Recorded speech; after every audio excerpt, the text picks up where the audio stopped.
this and that and what the fuck else, episode 108.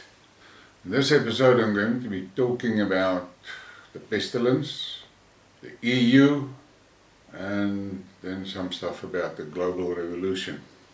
It is quite obvious that there are forces at work that is dead set on destroying the values that Western civilization was built on. And I don't know if they are going to win or lose. This recent visit of Zelensky to the American seat of political power was absolutely nauseating, to say the least. In that audience was many people who lost ancestors in World War II to the Nazis. And then they sit there and they cheer that guy on. It is absolutely sickening. But I'm going to say it again. If the Americans think that they're going to vote themselves out of the shit in which they are living in a dream. The mere fact that so many Republicans supported that bill must tell you that conservative people in America is in deep trouble. But let's see where this is going. If I look at the global situation and I listen to Putin's recent two big speeches, I'm quite sure that the West is in for a hell of a rough time. And I don't think they're going to come out unscathed. The American neocons are dead set on major wars. They don't care a fuck about people's lives. They will kill as many people as possible. That Lindsey Graham is totally off his fucking rocker. The damn thing says that there's no off-ramp out of the Ukraine thing, and he wants to give weapons, more weapons to the Ukraine, and in his words, to kill as many Russians as possible. To kill as many Russians as possible. And you wonder why the Russians are resisting. I want to remind Graham, the Russians has taken severe punishment over the ages. And they are definitely in a far better position to defend themselves against evil fuckers like Graham. But let's leave that there. As usual, I'm going to start the session off with a shot that I found on the internet and that impressed me. If you look at this image would compete in, most probably, depends on the salon rules, but can compete in what was called street shots or candid shots. I like the shot, the composition is good, it's a beautiful girl, the lighting is great, the atmosphere is there. Yes, it's a good shot. And then we get to the pestilence. And this is from China. Listen to these words. COVID symptoms work as normal. Authorities in China's 32 million population megacity, Chongqing, have said those who have COVID symptoms can now return to work as normal after admitting the outbreak is impossible to track. The official announcement on Sunday said mildly symptomatic state workers can continue their duties so long as they undertake personal protection according to the condition, mirroring a similar move in Zhejiang province also on Sunday. It seems to me that the Chinese are done with that zero COVID attitude of theirs, and I'm still of the opinion that a lot of those lockdowns and so were part and parcel of a stealth trade boycott against the Americans. And then there's this disturbing stuff. VAERS shows a 4,070 increase in miscarriages and stillbirths since mRNA rollout.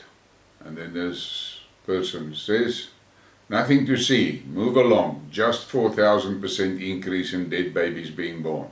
They push this poison in pregnant mums. Yes, and we all know that. What stuns me is despite of all these things that are coming out, there are still governments that are pushing this shit. And then this is very disturbing. A lot of people used to distrust politicians. A lot of people used to distrust the media. But until this pandemic, most of us trusted our doctors. After all, these people were entrusted to look after our health. They have all sold us out. Most doctors are farmers' shills, corrupt. And I can tell you, my personal feelings are the same. I have this serious question mark over the integrity of the doctors. And then we get this from Florida, and Ron DeSantis is really not playing. Florida Supreme Court impanels grand jury to investigate big pharma mRNA manufacturers per government DeSantis. In Florida, it is illegal to mislead and misrepresent, particularly when you are talking about the efficacy of a drug, DeSantis said. Let's see where this is going. I see there's a lot of legal cases pending and moving and in different stages. And hopefully, when all of that comes together, the pushers are going to pay for what they did. And this one, I'm going to show it to you. You can stop it if you want to read all the information. How long does it take to develop a vaccine? Yellow fever virus, 35 years. Influenza, 12 years. Rotavirus, 25 years. HPV, 33 years. The pestilence, less than 1 year. Think about it. And then we get to the Donbass, and I can get emotional about the Donbass, but I'm just going to give you the facts. Donetsk Neurosurgery Hospital after shelling. As I said before, the Ukrainian army or the Azov or of their militias, which are supported by the West and supplied with weapons by the West, continue to shell hospitals in the city of Donetsk. Now just explain to me, how the fuck is a civilian hospital a military target? But that is what you get when you support Nazis. The West must be ashamed. But the West is actually deserving the cock that is heading their way. And then this one is another long one. You can stop it if you want to read the whole thing, but it was a discussion between Putin and the governor of Donetsk, Denis Pushilin. Putin, as for the shelling, I understand that the AFU shells fall directly on the residential quarters in Donetsk. Pushilin, yes. Purposeful work on civilian areas. Only in Donetsk city from the 2nd to the 18th, 21 people were killed, 94 were injured. Putin, are these civilians? Pushilin, absolutely. I request the increase in modern air defense systems and the strengthening of our artillery. This will allow us to push back the enemy. The enemy doesn't stop at anything. Putin, and no foreign media, human rights organization will raise their voices about this. Pushilin, we have been living like this since 2014. Double standards as if we don't exist. Now the West has confirmed that there can be no trust in them. The ex-chancellor of Germany admitted this.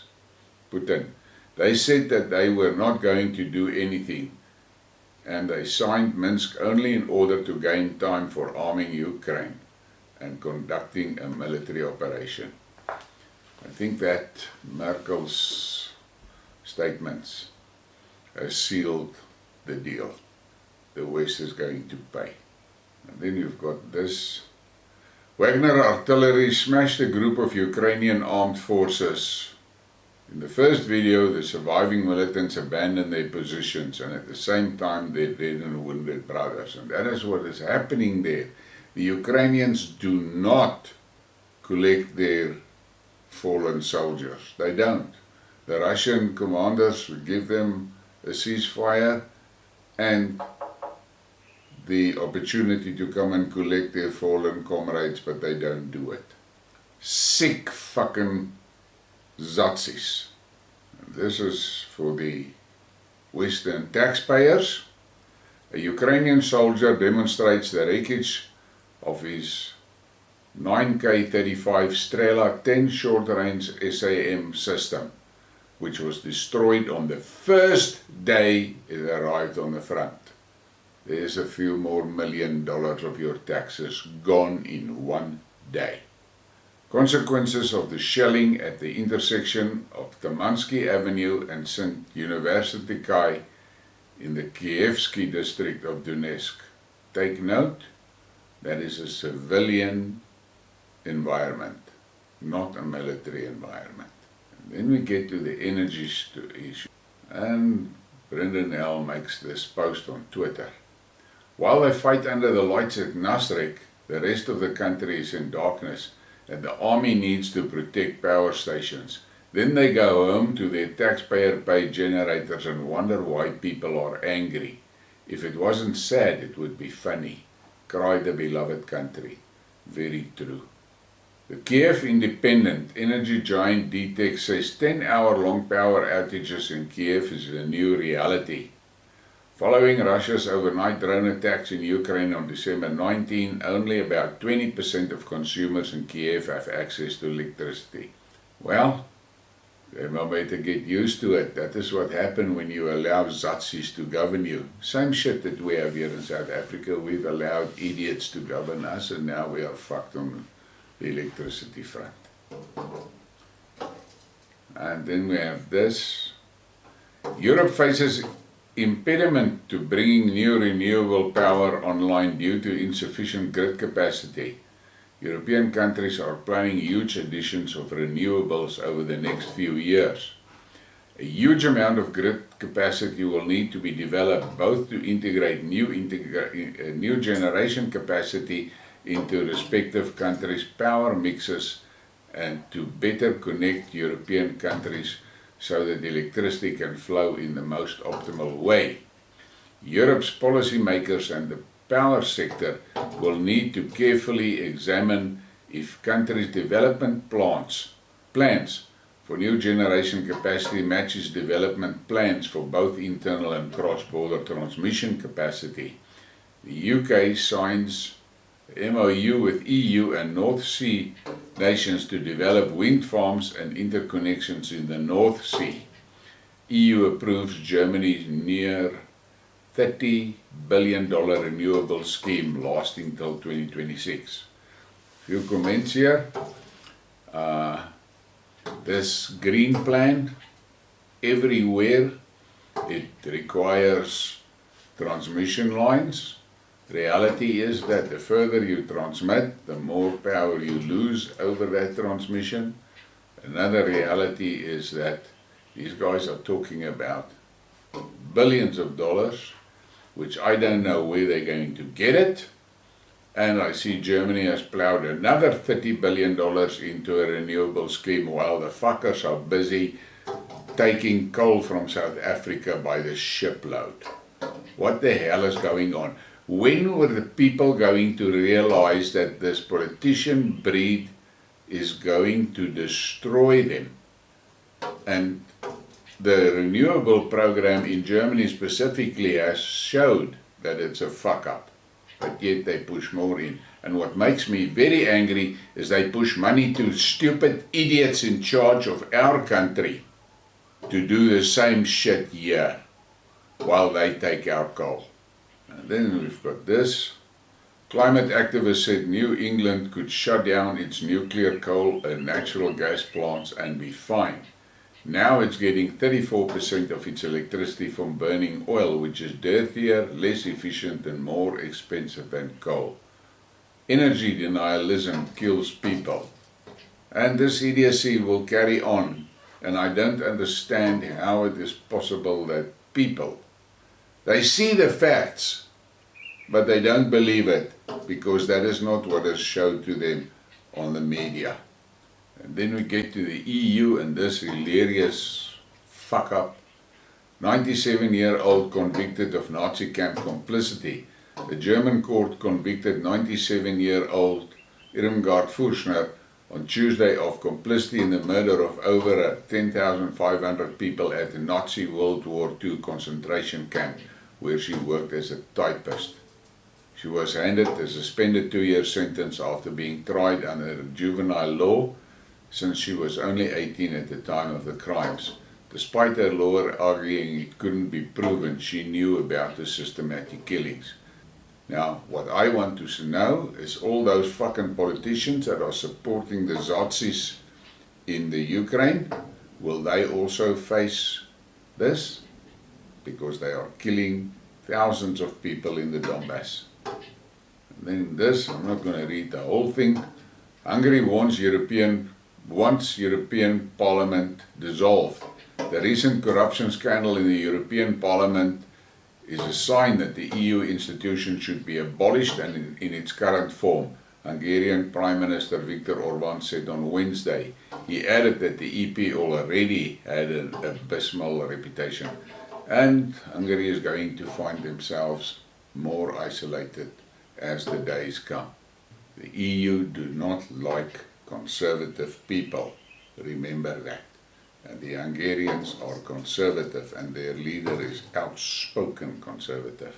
And that puffback is against the window again here, so just try and ignore it. Drain the swamp. Hungary Prime Minister Orban urges the EU to abolish the EU Parliament. Well, let's see. I think there are other countries beginning to think like him. The UK economy shrank more than expected in the third quarter, adding to evidence the nation has slipped into a recession likely to last until 2024. Now, I have spoken about this previously. The reality is the UK is on its way to becoming a third world. It's actually basically a third world already. It's financially bankrupt. It doesn't have enough energy. It can't feed all its people. It can't house all its people. It can't supply healthcare to all its people. It can't supply jobs to its people. They are bankrupt. They are a third world. And then this cartoon, as usual, cartoons tells a big story. Look at that. Think about it. That is the reality. The US is evil. And then we have this. South African wheat farmers are hard at work harvesting the new season crop. In the week of December 9, they delivered 261,000 tons of wheat to commercial silos. This places the 2023 wheat producer deliveries at 1.6 million tons out of the expected harvest of 2.2 million tons.